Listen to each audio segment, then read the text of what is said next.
Welcome to our channel. इस video में हम कक्षा 7वीं के विषय विज्ञान के अध्याय 5 मापन के सभी प्रश्नों के उत्तर करेंगे।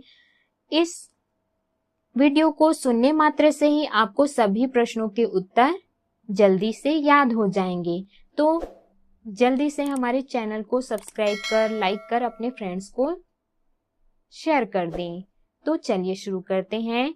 सबसे पहले हम पाठ के मध्य में आए प्रश्नों को करेंगे। इसमें सबसे पहला है, इनके उत्तर दीजिए। पहला प्रश्न है, अपनी कॉपी के एक पन्ने की मोटाई का मापन आप कैसे करेंगे? इसका उत्तर है, अपनी कॉपी के एक पन्ने की मोटाई का मापन के लिए अपनी कॉपी से लगभग 50 पन्ने की एक के ऊपर एक रखकर गड्डी बना लेते हैं।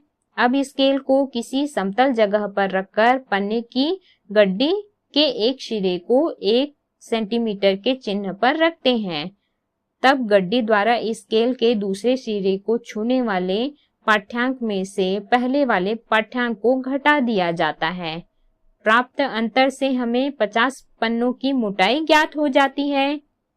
इस मोटाई को पन्ने की कुल संख्या 50 से विभाजित कर दिया जाता है। इस प्रकार एक पन्ने की मोटाई ज्ञात हो जाती है। प्रश्न दूसरा है, एक किताब के 100 पन्नों की मोटाई 10 मिलीमीटर है, उसके एक पन्ने की मोटाई की गणना कीजिए। इसका उत्तर है, किताब के 100 पन्नों की मोटाई बराबर 10 मिलीमीटर है, तो किताब के एक पन्ने की मोटाई बराबर 10/100 बराबर 1/10 मिलीमीटर बराबर 0.1 मिलीमीटर। तो इसका उत्तर हो जाएगा, एक किताब के पन्ने की मोटाई बराबर 0.1 मिलीमीटर। प्रश्न तीसरा है, टार्च के एक सेल को लकड़ी के 2 गुटकों के बीच रखा गया। सेल को छूने वाले गुटकों का स्केल पर पाठ्यांक 2 सेंटीमीटर तथा 5.2 सेंटीमीटर है। सेल का व्यास ज्ञात कीजिए। तो इसका हल है, सेल का व्यास बराबर सेल को छूने वाले गुटकों का स्केल पर अंतिम पाठ्यांक ऋण सेल को छूने वाले गुटकों का स्केल पर प्रारंभिक पाठ्यांक बराबर 5.2 सेंटीमीटर ऋण 2.0 सेंटीमीटर बराबर 3.2 सेंटीमीटर। इसका उत्तर है, टार्च के एक सेल का व्यास बराबर 3.2 सेंटीमीटर होगा।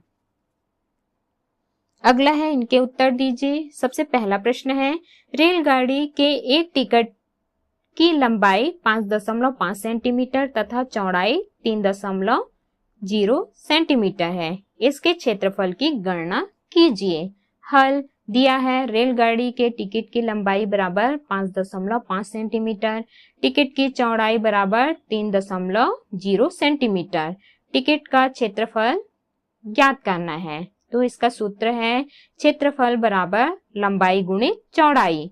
रेल के टिकट का क्षेत्रफल बराबर, यहाँ पे हम मान रख देंगे 5.5 गुणित 3.0 बराबर 16.5 वर्ग सेंटीमीटर।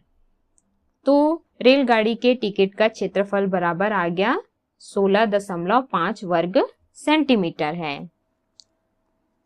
प्रश्न दूसरा है, आप किसी अनियमित आकृति का क्षेत्रफल कैसे ज्ञात करेंगे? एक उदाहरण देकर समझाइए। इसका उत्तर है, अनियमित आकृति जैसे पत्ती का क्षेत्रफल ग्राफ पेपर द्वारा ज्ञात करना। तो इस प्रकार से हमको ग्राफ पेपर लेना है और उस पर पत्ती को रखकर इस प्रकार से उसका क्षेत्रफल ज्ञात करना है। तो इसमें अनियमित आकृति वाली वस्तु पत्ती को ग्राफ पेपर पर रखते हैं। ग्राफ पेपर पर रखकर उस पत्ती की सीमा रेखा पेंसिल से खींचते हैं। अब सीमा के अंदर पूर्ण वर्गों की संख्या x ज्ञात करते हैं और इसे सारणी में लिखते हैं।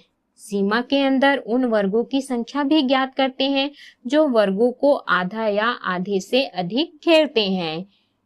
इन आधे घेरे वर्गों को y मानते हैं।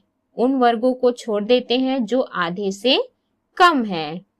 उपर्युक्त विधि से प्राप्त वर्गों की कुल संख्या बराबर x धन y होगा जो पत्ती के क्षेत्रफल का लगभग मान है। इसका मात्रक वर्ग सेंटीमीटर होता है। अब प्रश्न तीसरा है, किसी गिलास की गोलपेंदी का अर्धव्यास 3.5 सेंटीमीटर है। इसके क्षेत्रफल की गणना कीजिए। इसका हल है, गिलास की गोलपेंदी का अर्धव्यास त्रिज्या r बराबर 3.5 सेंटीमीटर। सूत्र है, वृत्त का क्षेत्रफल बराबर πr2, गिलास की पेंदी का क्षेत्रफल बराबर πr2 बराबर 22/7 गुणित 3.5 इसका वर्ग बराबर 22/7 गुणित 3.5 गुणित 3.5 बराबर 22 गुणित 0.5 गुणित 3.5 बराबर 38.50 वर्ग सेंटीमीटर। तो इसका उत्तर आ गया, गिलास की गोलपेंदी का क्षेत्रफल बराबर 38.50 वर्ग सेंटीमीटर। अगला है प्रश्न चौथा, क्षेत्रफल का एसआई मात्रक बताइए। तो इसका उत्तर है, क्षेत्रफल का एसआई मात्रक वर्ग मीटर होता है, जिसे मीटर स्क्वायर भी लिखा जाता है। अगला है, इनके उत्तर दीजिए। प्रश्न पहला, लोहा लकड़ी से भारी होता है, इस कथन का क्या अभिप्राय है? इसका उत्तर है, लोहा लकड़ी से भारी होता है, इसका अभिप्राय है 1 घन सेंटीमीटर लोहे में पदार्थ की मात्रा 1 घन सेंटीमीटर लकड़ी में पदार्थ की मात्रा से अधिक होता है। दूसरे शब्दों में, लकड़ी की अपेक्षा लोहे में पदार्थ की सघनता अधिक होती है और घनत्व भी अधिक होता है। अगला है प्रश्न दूसरा, घनत्व से क्या तात्पर्य है? इसका एसआई मात्रक बताइए। इसका उत्तर है, घनत्व से आशय किसी पदार्थ के इकाई आयतन के द्रव्यमान को उस पदार्थ का घनत्व कहते हैं। घनत्व को D से दर्शाते हैं। घनत्व बराबर द्रव्यमान बटे आयतन या D बराबर m/v। घनत्व का एसआई मात्रक किलोग्राम प्रति घन मीटर है। अगला है प्रश्न तीसरा, एक पदार्थ के 10 घन मीटर का द्रव्यमान 10,000 किलोग्राम है, उसके घनत्व की गणना कीजिए। तो हल दिया है, पदार्थ का आयतन बराबर 10 घन मीटर, पदार्थ का द्रव्यमान बराबर 10,000 किलोग्राम, पदार्थ का घनत्व बराबर ज्ञात करना है। तो इसका सूत्र है, घनत्व बराबर द्रव्यमान बटे आयतन। सूत्र में मान रखने पर आ जाएगा, घनत्व बराबर 10,000 बटे 10, घनत्व बराबर 1000 किलोग्राम प्रति घन मीटर। उस पदार्थ का घनत्व आ गया 1000 किलोग्राम प्रति घन मीटर। अगला है प्रश्न चौथा, किसी मशीन के एक दूसरे में फिट किए जाने वाले विभिन्न पुर्जों की माप एक सी होना क्यों आवश्यक है? इसका उत्तर है, यदि मशीन की पुर्जों की मापन शुद्धता पूर्वक या यथार्थता पूर्वक न की जाए तो इन पुर्जों को मशीन में ठीक प्रकार से फिट करना संभव नहीं हो सकेगा। अतः किसी मशीन के एक दूसरे में फिट किए जाने वाले विभिन्न पुर्जों की माप एक सी होनी आवश्यक है। तभी हम किसी मशीन को दूसरे में फिट करते समय उनके पुर्जों की माप एक समान रखते हैं। अगला है प्रश्न पांचवा, 2 स्टेशनों के बीच की दूरी 240 किलोमीटर है। कोई रेलगाड़ी इस दूरी को 4 घंटे में तय करती है। रेलगाड़ी की चाल ज्ञात कीजिए। इसका उत्तर है, दिया है 2 स्टेशनों के बीच की दूरी 240 किलोमीटर। रेलगाड़ी द्वारा इस दूरी को तय करने में लगा समय बराबर 4 घंटे। अतः रेलगाड़ी की चाल बराबर दूरी बटा समय 240 किलोमीटर बटे 4 बराबर 60 किलोमीटर प्रति घंटे। अतः रेलगाड़ी की चाल 60 किलोमीटर प्रति घंटा है। अगला है अभ्यास के प्रश्नों के उत्तर। सबसे पहला है सही उत्तर चुनिए। इसमें सबसे पहला है, एक कमरे की लंबाई 6 मीटर तथा चौड़ाई 5 मीटर है, उसके फर्श का क्षेत्रफल होगा। तो इसका उत्तर है 30 वर्ग मीटर। दूसरा है 5 मीटर, 5.2 मीटर, 5.4 मीटर, 5.6 मीटर एवं 5.8 मीटर लंबाई की औसत लंबाई होगी। तो इसका उत्तर है 5.4 मीटर। तीसरा है, अनियमित आकृति के कार्ड का क्षेत्रफल निकाला जाता है। तो इन 4 ऑप्शंस में से सही ऑप्शन है, सही उत्तर है ग्राफ पेपर द्वारा। चौथा है, हेक्टेयर इकाई है। तो 4 ऑप्शन में से सही है क्षेत्रफल। पांचवा है, पदार्थ का घनत्व ज्ञात करने का सूत्र है। तो इसका उत्तर है द्रव्यमान बटे आयतन। अगला है, रिक्त स्थानों की पूर्ति कीजिए। पहला है, घनत्व का एसआई मात्रक। तो यहाँ पे खाली स्थान में आ जाएगा किलोग्राम प्रति घन मीटर है। दूसरा है, किसी वस्तु की सतह द्वारा घेरा गया स्थान, यहाँ खाली स्थान में आएगा क्षेत्रफल। क्षेत्रफल कहलाता है। किसी वस्तु की सतह द्वारा घेरा गया स्थान क्षेत्रफल कहलाता है। तीसरा है, किसी पदार्थ के इकाई, यहाँ पर आ जाएगा आयतन के द्रव्यमान, खाली स्थान में आ जाएगा द्रव्यमान को पदार्थ का घनत्व कहते हैं। किसी पदार्थ के इकाई आयतन के द्रव्यमान को पदार्थ का घनत्व कहते हैं। अगला है चौथा, क्षेत्रफल का एसआई मात्रक वर्ग मीटर है। अगला है प्रश्न तीसरा, सही अथवा गलत कथन की पहचान कीजिए तथा गलत कथन को सही कर लिखिए। पहला है, किसी आकृति के घेरे की कुल लंबाई क्षेत्रफल कहलाती है। ये गलत है। इसका सही कथन है, किसी आकृति के घेरे का कुल स्थान क्षेत्रफल कहलाता है। दूसरा है, लोहे का घनत्व पानी से अधिक होता है। ये सही है। तीसरा है, अनियमित आकृति का क्षेत्रफल ग्राफ पेपर से ज्ञात कर सकते हैं। यह सही है। चौथा है, खेतों के क्षेत्रफल को वर्ग सेंटीमीटर में मापा जाता है। यह गलत है। इसका उत्तर है, सही कथन है, खेतों के क्षेत्रफल को एयर अथवा हेक्टेयर जैसे मात्रकों से मापा जाता है। अगला है प्रश्न चौथा, निम्न प्रश्नों के उत्तर दीजिए। प्रश्न पहला है, आपको एक लंबा तार, मीटर स्केल और पतली छड़ दी गई है।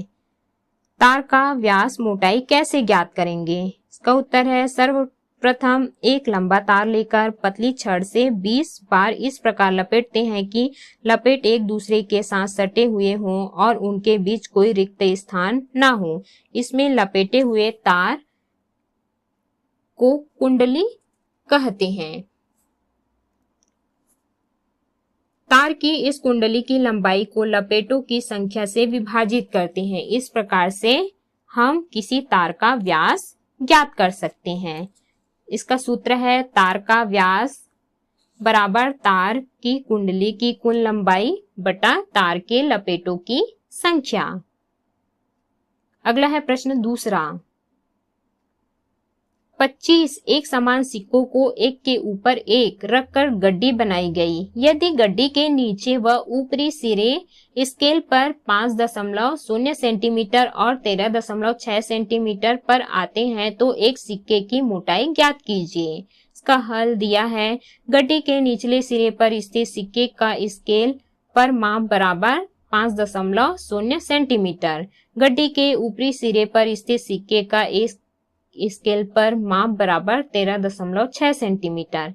एक सिक्के की मोटाई बराबर ऊपरी सिरे पर स्केल का माप ऋण निचले सिरे पर स्केल का माप बराबर 13.6 सेंटीमीटर ऋण 5.0 सेंटीमीटर बराबर 8.6 सेंटीमीटर।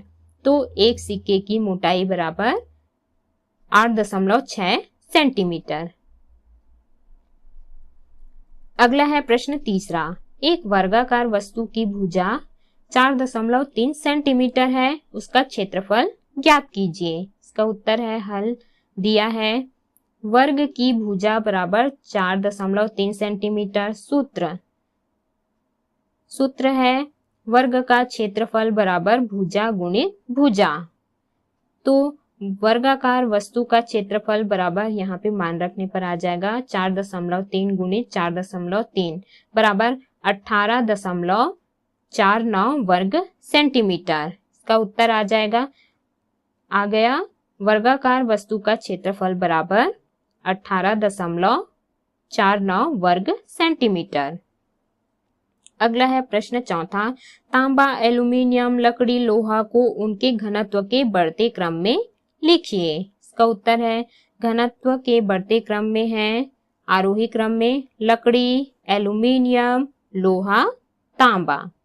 अगला है प्रश्न पांचवा, पानी, मिट्टी का तेल, ग्लिसरीन को उनके घनत्व के घटते क्रम में लिखिए। इसका उत्तर है, घनत्व के घटते क्रम में अवरोही क्रम में है ग्लिसरीन, पानी, मिट्टी का तेल। अगला है प्रश्न छठवां, एक वस्तु का घनत्व 920 किलोग्राम प्रति घन मीटर है, इससे आप क्या समझते हैं? इसका उत्तर है, एक वस्तु का घनत्व 920 किलोग्राम प्रति घन मीटर का तात्पर्य है उस वस्तु का एक घन मीटर का द्रव्यमान 920 किलोग्राम है। प्रश्न सातवां है, कांच का घनत्व 2500 किलोग्राम प्रति घन मीटर है, यदि उसका द्रव्यमान 0.025 किलोग्राम है तो उसका आयतन ज्ञात कीजिए। हल दिया है, कांच का घनत्व बराबर 2500 किलोग्राम प्रति घन मीटर, कांच का द्रव्यमान बराबर 0.025 किलोग्राम, कांच का आयतन ज्ञात करना है। तो इसका सूत्र हो जाएगा घनत्व बराबर द्रव्यमान बटे आयतन। सूत्र में मान रखने पर 2500 बराबर 0.025 बटे आयतन, तिर्यक गुणा करने पर हो जाएगा 2500 गुणित आयतन बराबर 0.025, इसलिए आयतन बराबर 0.025 बटे 2500 बराबर 25/2500 गुणित 1000। तो आयतन हो जाएगा, आयतन बराबर 0.00001 घन मीटर। कांच का आयतन है 0.00001 घन मीटर। प्रश्न आठवां है, निम्नलिखित में से कौन से ठोस पदार्थ दिए गए द्रवों में डूबेंगे और कौन से तैरेंगे? तो इसके उत्तर में है बर्फ। बर्फ मिट्टी का तेल में डूब जाएंगे, एल्यूमिनियम ग्लिसरीन में डूब जाएंगे, कार्क पानी में तैरेंगे। अगला है प्रश्न नौवां, दिए गए आंकड़ों के आधार पर दूरी समय ग्राफ बनाइए। तो यहाँ पर समय दिया गया है और दूरी दी गई है, उसको हमको यहाँ पर ऐसे ग्राफ पेपर पर प्रदर्शित करना है और ग्राफ बनाना है। प्रश्न 10वां है, कोई सरल लोलक 20 दोलन पूरे करने में 32 सेकंड लेता है तो लोलक का आवर्तकाल क्या होगा? इसका उत्तर है, हल है, आवर्तकाल बराबर दोलनों को पूरा करने में लगा समय बटे दोलनों की संख्या, इस बराबर 32/20 सेकंड बराबर 8/5 बराबर 1.6 सेकंड। तो अतः लोलक का आवर्तकाल 1.6 सेकंड है। तो इस प्रकार से हमने इस अध्याय के सभी प्रश्नों के उत्तर कीजिए।